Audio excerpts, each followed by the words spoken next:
گزارش ہے کہ ویڈیو کو لاسٹ تک دیکھیں تاکہ بات پوری طرح سمجھ میں آئے۔ بعد میں بیان کروں گا۔ ایک آخری مسئلہ یہ ہے کہ بیماری کی وجہ سے وقتی طور پر وقفہ کر لینا جائز ہے۔ سمجھ میں آ رہی ہو بات؟ اسی طرح عورت کے لیے بچہ سنبھالنا، ایک جڑواں پیدا ہو گیا، بگلے بھی جڑواں ہوں گے وہ، اور اتنی آمدن نہیں ہے کہ وہ دائی رکھیں گھر میں یا ڈے کیئر میں جمع کرائیں ان بچوں کو، خود ہی پالنا پڑتا ہے، اور گھر میں اور بہت سارے کام بھی ہیں۔ تو اس نیت سے اگر کوئی کرنا چاہے وقفہ تو اللہ کی طرف سے پابندی بولو بھائی نہیں ہے۔ سمجھ میں آ رہی ہے بات؟ تو پابندی نہیں ہے، کوئی ایسا وقتی عارضی طریقہ اختیار کر کے وقفہ کیا جا سکتا ہے، اگرچہ پسندیدہ نہیں ہے شریعت کی نظر میں۔ اسلام میں ترغیب یہی ہے کہ نہیں کرو وقفہ، لیکن اگر کوئی کرتا ہے تو جائز ہے۔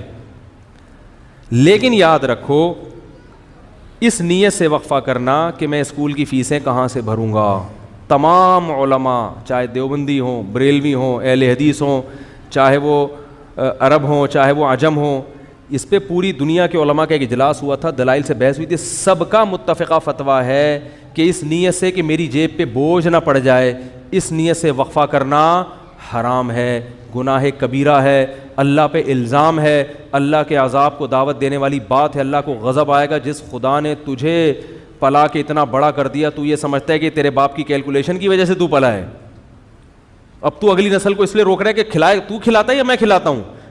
قرآن کہہ رہا ہے نحن نرزقکم، ہم تم کو بھی رزق دیں گے، وإیاہم، اور ان کو بھی۔ علماء کہتے ہیں غریبوں کے لیے نازل ہوئی ہے، اللہ نے پہلے ذکر کیا کہ تم کو بھی دیں گے، کیونکہ غریب کو ڈر ہوتا ہے میری روٹی نہ چھین لے بچہ، تو اللہ فرماتا ہے تجھے بھی ملے گا اس کی برکت سے، اور اس کو تو ملے گا ہی۔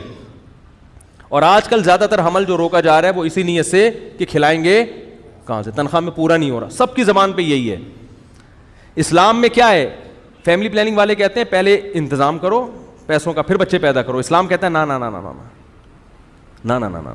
غربت دور کرنے کا ذریعہ کیا ہے؟ نکاح اور اولاد کی کثرت، جو میں انشاءاللہ اگلے بیان میں احادیث پیش کروں گا اس پر۔ تو یہ دوسرا طریقہ جائز ہو گیا کہ سنبھالے نہیں جا رہے تو ٹھیک ہے، وقتی طور پہ روکا جا سکتا ہے۔ اور اس نیت سے حمل روکنا کہ لوگ کیا کہیں گے اتنے بچے، اس نیت سے بھی حمل روکنا کیا ہے؟ حرام ہے۔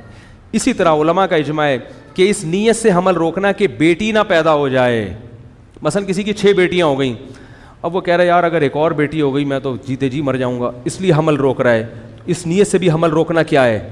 حرام ہے، کیونکہ آپ بیٹی کو کیا سمجھ رہے ہو؟ منحوس۔ اسلام میں یہ منحوس نہیں ہے، بیٹی کے خوف سے اگر حمل روک رہے ہو حرام۔ اور بہت سے لوگ اس لیے روک رہے ہیں کہ یار ایک بیٹا مل گیا، اب ہمیں ایسا نہ ہو بیٹی پیدا ہو جائے، تو اللہ کا عذاب آئے گا بھائی، اس دنیا میں اللہ برکت چھین لیتا ہے۔